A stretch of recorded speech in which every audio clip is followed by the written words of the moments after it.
ರಾಜ್ಯ ಸಚಿವ ಸಂಪುಟ ವಿಸ್ತರಣೆಯ ವಿಚಾರಕ್ಕೆ ಸಂಬಂಧಿಸಿದಂತೆ ದೆಹಲಿಯಿಂದ ಯಾವಾಗ ಕರೆ ಬರುತ್ತೆ ಅನ್ನುವಂತ ನಿರೀಕ್ಷೆಯಲ್ಲಿ ಸಚಿವ ಸ್ಥಾನದ ಆಕಾಂಕ್ಷಿಗಳಿದ್ದಾರೆ.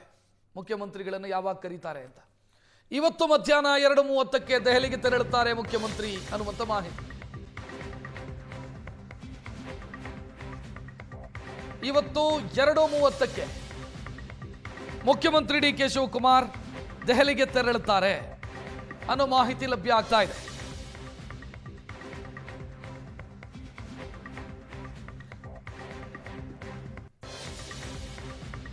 ಸಚಿವ ಸ್ಥಾನದ ಆಕಾಂಕ್ಷಿಗಳು 40ಕ್ಕೂ ಹೆಚ್ಚು ಮಂದಿ ಇದ್ದಾರೆ. ಆಷಾಢದಲ್ಲೇ ಸಚಿವ ಸಂಪುಟ ವಿಸ್ತರಣೆಯಾಗೋದು ಖಚಿತನಾ ಅನ್ನುವಂಥ ಪ್ರಶ್ನೆ ಈಗ ಮೂಡ್ತಾ ಇದೆ. ಯಾಕಂತಂದ್ರೆ ಇವತ್ತೇ ಅವರು ದೆಹಲಿಗೆ ತೆರಳುತ್ತಾರೆ ಮುಖ್ಯಮಂತ್ರಿ ಡಿ ಕೆ ಶಿವಕುಮಾರ್. ರಾಹುಲ್ ಗಾಂಧಿ ವಿದೇಶದಿಂದ ಆಗಮಿಸಿದ್ದಾರೆ. ಆದರೆ ಪಂಜಾಬ್ ಮತ್ತು ಗೋವಾದ ಕಾಂಗ್ರೆಸ್ನಲ್ಲಿ ಸೃಷ್ಟಿಯಾಗಿರುವಂತಹ ಸಮಸ್ಯೆಯನ್ನ ಬಗೆಹರಿಸುವ ನಿಟ್ಟಿನಲ್ಲಿ ಅವರು ಮೀಟಿಂಗ್ನಲ್ಲಿ ಭಾಗವಹಿಸ್ತಾರೆ ಅಂತ ಅಂದುಕೊಳ್ಳಲಾಗಿತ್ತು. ಆ ಕಾರಣಕ್ಕಾಗಿ ಅವರು ಕರ್ನಾಟಕದ ಬಗ್ಗೆ ಸದ್ಯಕ್ಕೆ ಯಾವುದೇ ನಿರ್ಧಾರವನ್ನು ತೆಗೆದುಕೊಳ್ಳಲಿಕ್ಕಿಲ್ಲ ಅಂತ. ಆದರೆ ಮುಖ್ಯಮಂತ್ರಿ ಹೊರಟಿದ್ದಾರೆ ಅಂತಂದ್ರೆ ಅವರಿಗೆ ಬುಲಾವ್ ಬಂದಿದೆ ಅಂತ ಲೆಕ್ಕ. ಇವತ್ತು 2:30ಕ್ಕೆ ಅವರು ದೆಹಲಿಗೆ ತೆರಳುತ್ತಾರೆ ಅನ್ನುವಂಥ ಡೀಟೇಲ್ ಈಗ ಸಿಗ್ತಾ ಇದೆ.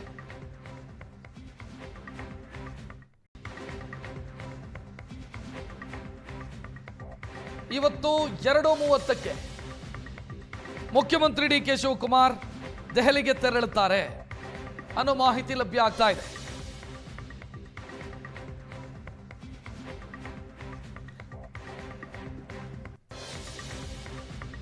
ಸಚಿವ ಸ್ಥಾನದ ಆಕಾಂಕ್ಷಿಗಳು 40ಕ್ಕೂ ಹೆಚ್ಚು ಮಂದಿ ಇದ್ದಾರೆ.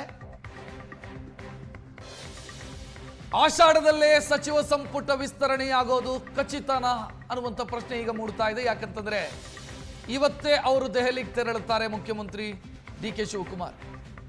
ರಾಹುಲ್ ಗಾಂಧಿ ವಿದೇಶದಿಂದ ಆಗಮಿಸಿದ್ದಾರೆ. ಆದರೆ ಪಂಜಾಬ್ ಮತ್ತು ಗೋವಾದ ಕಾಂಗ್ರೆಸ್ನಲ್ಲಿ ಸೃಷ್ಟಿಯಾಗಿರುವಂತಹ ಸಮಸ್ಯೆಯನ್ನ ಬಗೆಹರಿಸುವ ನಿಟ್ಟಿನಲ್ಲಿ ಅವರು ಮೀಟಿಂಗ್ನಲ್ಲಿ ಭಾಗವಹಿಸ್ತಾರೆ ಅಂತ ಅಂದುಕೊಳ್ಳಲಾಗಿತ್ತು. ಆ ಕಾರಣಕ್ಕಾಗಿ ಅವರು ಕರ್ನಾಟಕದ ಬಗ್ಗೆ ಸದ್ಯಕ್ಕೆ ಯಾವುದೇ ನಿರ್ಧಾರವನ್ನು ತೆಗೆದುಕೊಳ್ಳಲಿಕ್ಕಿಲ್ಲ ಅಂತ. ಆದರೆ ಮುಖ್ಯಮಂತ್ರಿ ಹೊರಟಿದ್ದಾರೆ ಅಂತಂದ್ರೆ ಅವರಿಗೆ ಬುಲಾವ್ ಬಂದಿದೆ ಅಂತ ಲೆಕ್ಕ. ಇವತ್ತು 2:30ಕ್ಕೆ ಅವರು ದೆಹಲಿಗೆ ತೆರಳುತ್ತಾರೆ ಅನ್ನುವಂಥ ಡೀಟೇಲ್ ಈಗ ಸಿಗ್ತಾ ಇದೆ.